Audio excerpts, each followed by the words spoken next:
Bismillahirrahmanirrahim. I am Manzoor Ahmed Sheikh from GHS Vilgam.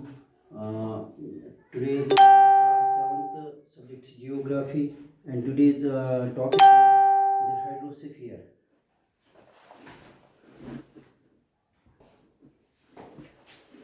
Hydrosphere is that part of Earth's surface which is covered by water. तो hydrosphere जो है ये वो part है अर्थ का जो सिर्फ पानी से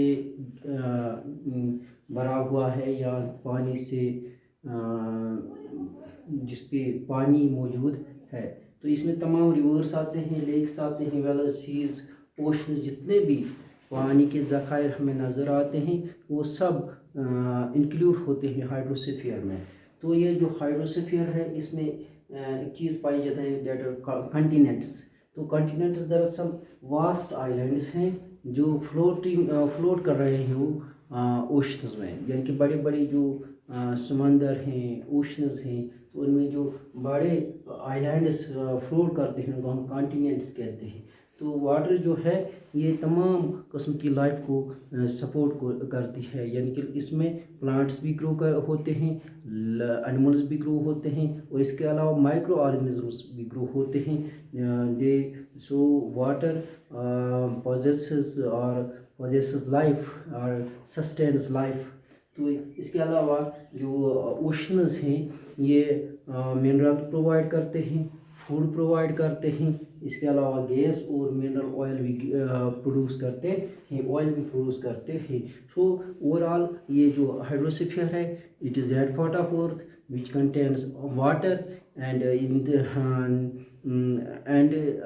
which contains water, and this water has the capacity to sustain life. It contains all the living organisms, that is plants, animals as well as microorganisms.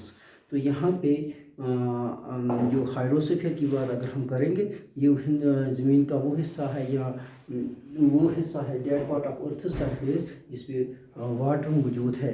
तो 7 टाइम्स यहाँ पे अगर हम ज़मीन को बांट ले, पूरी ज़मीन को including water and including dry and wet land, तो इसमें 7 पार्ट्स ऑफ वाटर पाए जाते हैं और सिर्फ 3 ही पार्ट्स लैंड पाई जाती है। तो हाइड्रोस्फीयर जो है ये वो हिस्सा है ज़मीन का जिसके ऊपर पानी है, is that part of earth which contains water and it has the capacity to sustain life. इसमें जो लाइफ है एग्जिस्ट हो रही है, प्लांट्स, एनिमल्स और माइक्रो ऑर्गेनिजम्स। इसके बाद बात करेंगे ओशंस की, तो ये प्रोवाइड करता है food to the living organisms. इसके अलावा इसमें मिनरल ऑयल और बाकी चीज़ें गैस पाया जाता है। इसके बाद है दूसरा topic that is biosphere. Biosphere जो है it is the limited portion of this earth, it is that sphere of earth which contains life.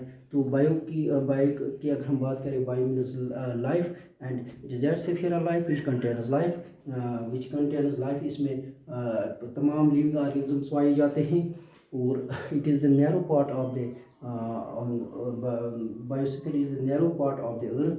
तो लिमिटेड पार्ट है। इसमें क्या आता है, एटमॉस्फेयर आता है, हाइड्रोस्फीयर आता है और लिथोस्फीयर आता है। लिथोस्फीयर, एटमॉस्फेयर एंड हाइड्रोस्फीयर आता है।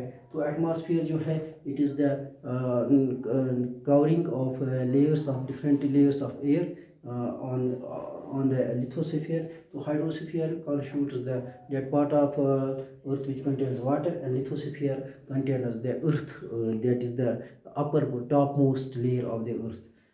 Living organisms are found on near the surface of land and water. Living organism जो होते हैं ये ज़मीन की सतह पे पाए जाते हैं या पानी में पाए जाते हैं। अर्थ पोजेसेस डाइवर्सिटी, अर्थ पोजेसेस बायोडाइवर्सिटी। तो बायोडाइवर्सिटी का मतलब हुआ कि डिफरेंट लिविंग ऑर्गेनिजम्स पाए जाते हैं, डिफरेंट प्लांट्स पाए जाते हैं, millions of plants on this earth पाए जाते हैं और मिलियंस ऑफ एनिमल्स भी पाए जाते हैं। And and because they are interacting with each other due to the climatic conditions जो यहाँ पर प्रिवेल करते हैं climatic conditions।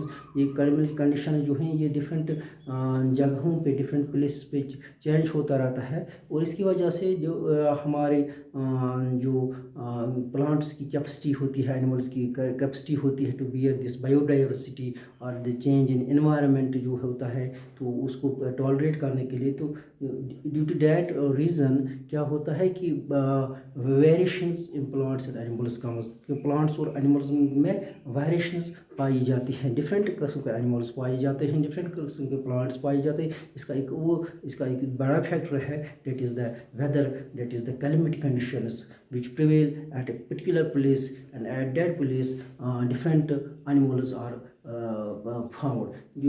जो वार्म कंडीशन या हार्ड कंडीशंस की बात करेंगे तो वहाँ पर एक किस्म के एनिमल्स या एक किस्म के प्लांट्स पाए जाएंगे। अगर हम सर्द एरिया में जाएंगे तो वहाँ पे दूसरे किस्म के एनिमल्स और दूसरे किस्म के प्लांट्स पाए जाएंगे। तो ये जो चीज़ है क्लाइमेट की बात है या वेदर की बात है, ये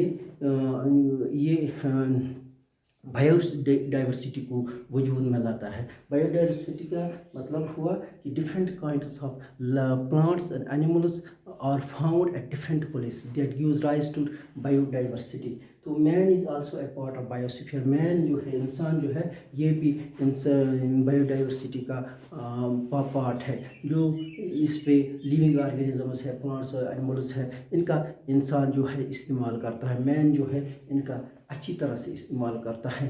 पहले इंसान ये नहीं समझता था कि किस तरह मुझे यहाँ पे रहना है, किस तरह मुझे अपनी लाइफ गुजारनी है और हाउ टू इंटरेक्ट। लेकिन इसके बाद इंसान ने सीखा कि इन जानवरों के साथ रहना, इन प्लांट्स के साथ, डिफरेंट काइंड्स ऑफ प्लांट्स जो हैं उनके साथ रहना, या जो एनिमल्स की बात करेंगे तो वो वैशी होते हैं। तो how to control this environment, it is in the hands of man. तो बायोस्फीयर जो है ये अर्थ का वो पार्ट है जिस पे लाइफ एग्जिस्ट करती है। It is a limited part, it constitutes both, it constitutes atmosphere, hydrosphere and lithosphere. So with this we complete this today's topics are the four spheres of earth, that is lithosphere, atmosphere and hydrosphere and biosphere. With this I would like to conclude my topic. Thank you, have a nice day, stay inside homes, keep distance, wear masks whenever you go outside. Thank you.